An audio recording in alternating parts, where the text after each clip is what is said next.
अस्सलाम वालेकुम, मैं हूं Shahid Hussain. Supreme court Karachi registry के अंदर मौजूद हैं इसलिए क्योंकि बड़ी खबर है और लोगों को इंतज़ार था इस बात का कि सुप्रीम कोर्ट ने जो अहकामात जारी किए हैं वो सिर्फ और सिर्फ नस्ला टावर के मस्मार करने का तो हुक्म दिया है, लेकिन जो मुतासरीन हैं ना सिर्फ उनको मुआवजा देने के हवाले से और ना इस जो इमारत की गैर कानूनी तामीरात में मुलविस अफसरान हैं उनके खिलाफ कार्रवाई का हुक्म नहीं दिया है। जब आज कमीशन कराची की जानिब से रिपोर्ट पेश की गई सुप्रीम कोर्ट में, तो सुप्रीम कोर्ट में हुक्मनामा लिखवाया जा रहा था। रिपोर्ट के अंदर जो उसको अदालत के रिमार्क्स और अदालत की जो कार्रवाई है वो तो बताता हूँ मैं आपको, लेकिन सुप्रीम कोर्ट ने इस इमारत की जो ज़मीन है उसको जब्त करने का हुक्म क्यों दिया और उसके बाद फिर इन अफसरान के खिलाफ ना सिर्फ एंटी करप्शन बल्कि पुलिस को भी हुक्म दिया है कि इनके खिलाफ अलग से मुकदमा दर्ज किया जाए। वो जब नस्ला टावर के हुक्मनामे की जो है वो तहरीर कर रहे थे स्टेनो, तो उसके बाद अचानक खालिद जावेद साहब जो है अटॉर्नी जनरल ऑफ पाकिस्तान, वो पहले बेंच पे बैठे होते और जब नस्ला टावर का जिक्र आया तो एकदम उठे और रोस्टम पर चले गए और उसके बाद फिर अदालत से कहा कि हमें मुझे गुजारिशात करनी है,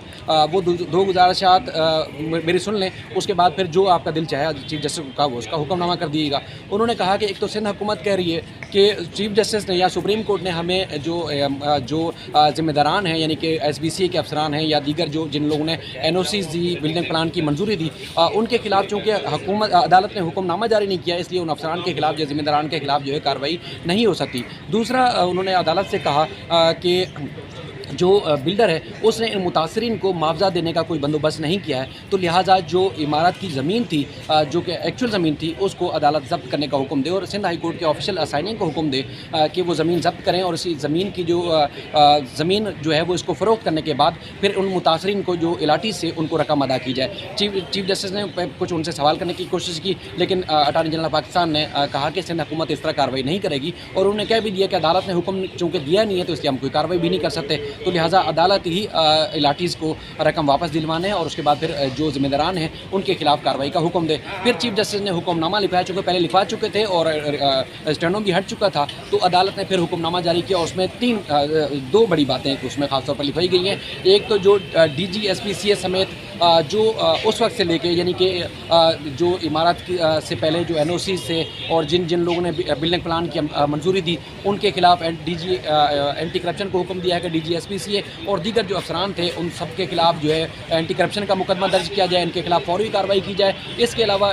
DIG ईस्ट को अदालत ने हुक्मनामा जारी किया है कि तमाम लोग जिन लोगों ने यानी कि 51 से लेके आज तक जो लोग इस इमारत की कन्वर्जन और उसके बाद इस ज़मीन की कन्वर्जन के साथ साथ जो दीगर कार्रवाई में मुलविस रहे हैं उनके खिलाफ अलहदा से मुकदमा दर्ज किया जाए, मुतल्लिका थाने में मुकदमा दर्ज किया जाए और फौरी तौर पर रिपोर्ट अदालत में पेश की जाए। उसके बाद फिर सिंध हाई कोर्ट की अदालत ने ऑफिशियल असाइनिंग को हुक्म दिया है कि जो असल इस बिल्डर की ज़मीन थी 780 गज़ मुरबा गज़, उसको सिंध हाई कोर्ट का ऑफिशियल असाइनी अपनी तहवील में लेगा, जब्त करेगा और उसके बाद फिर अदालत ने हुक्म दिया है कि इस ज़मीन को फ़रोख्त करने के बाद तमाम इलाटीज़ को रकम जो है वो वापस की जाएगी। ये अदालत का हुक्मनामा है। उसके बाद फिर चूँकि कमिश्नर कराची ने पहले जो रिपोर्ट पेश की थी उसमें कहा गया कि हमें वक्त लगेगा, 5 फ्लोर जो हम गिरा चुके हैं और उसके बाद फिर मज़ीद हमें कुछ वक्त लग सकता है, तो अब अदालत ने कहा कि नहीं, ज़्यादा हम वेट नहीं कर सकते, तमाम बिल्डिंग को यानी कि पूरे स्ट्रक्चर को, पूरी इमारत को 1 हफ़्ते के अंदर जो है मुकम्मल तौर पर मस्मार किया जाए और रिपोर्ट पेश की जाए। उसके बाद फिर मैं आगे आता हूँ,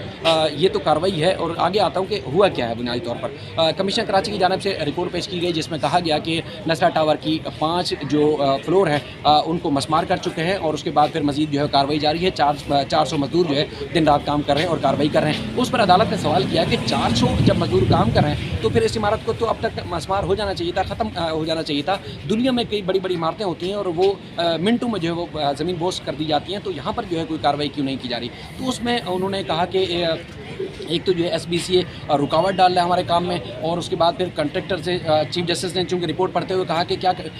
DG SPCA या SPCA हुकाम की जानिब से काम में रुकावट डालने की कोशिश की गई, क्या कंट्रैक्टर से यानी कि जो इमारत को मस्मार करने वाला ठेकेदार है क्या उससे रिश्वत मांगी गई। और फिर जस्टिस काजी अमीन ने कहा कि क्या समा का रिपोर्टर इसमें मुदाखलत कर रहा है, तो उसमें उन्होंने कहा कि जी बिल्कुल ये दोनों चीज़ें जो मुदाखलत कर रहे हैं, चूँकि DG SBCA भी उस लोकेशन पर मौजूद थे और उस पर जो है DG SBCA भी उस लोकेशन पर मौजूद थे, तो उस पर जो है वो उन्होंने कहा कि जो रिपोर्ट है इस रिपोर्ट को मैं चैलेंज करता हूं और उसके बाद ये हमने ऐसी कोई कार्रवाई नहीं की। तो अदालत ने कहा कि जो भी इस मामले में रुकावट डाल रहा है उसके खिलाफ हम तौहीन अदालत की कार्रवाई करेंगे और उसको जो है वो हरगिज़ नहीं छोड़ेंगे। और DG SPCA को कहा कि हम तौहीन अदालत की आपके खिलाफ कार्रवाई कर रहे हैं और अदालत ने वाज़ेह कहा कि जो इमारत का का जो स्ट्रक्चर है, जो ढांचा है, उसको मस्मार किया जाए। उसमें बताया गया है कि चूँकि इमारत का मुकम्मल स्ट्रक्चर जो है जो बाहर का है बैरूनी तौर पर वो ख़त्म कर दिया गया, कुछ अंदरूनी भी काम जारी है और दिन रात इसको दिन रात इस पर कार्रवाई करने के बाद इसको मस्मार कर दिया जाएगा। ये अदालती कार्रवाई चूँकि जारी है और बहुत सारे लोग चूँकि सवाल कर रहे थे, इसलिए मैं ये शॉर्ट वीडियो यानी कि मुख्तसर वीडियो बना रहा हूँ। और जब ये कार्रवाई मुकम्मल हो जाएगी उस पर ना सिर्फ नथला टावर पर जाकर अपडेट देंगे आपको, बल्कि शेर खान से भी बात कराएंगे और उसके बाद फिर अदालती जो मुकम्मल दूसरी कार्रवाई होगी वो भी आपके सामने रखेंगे। तब तक अपना ख्याल रखिएगा। अल्लाह हाफ़िज़।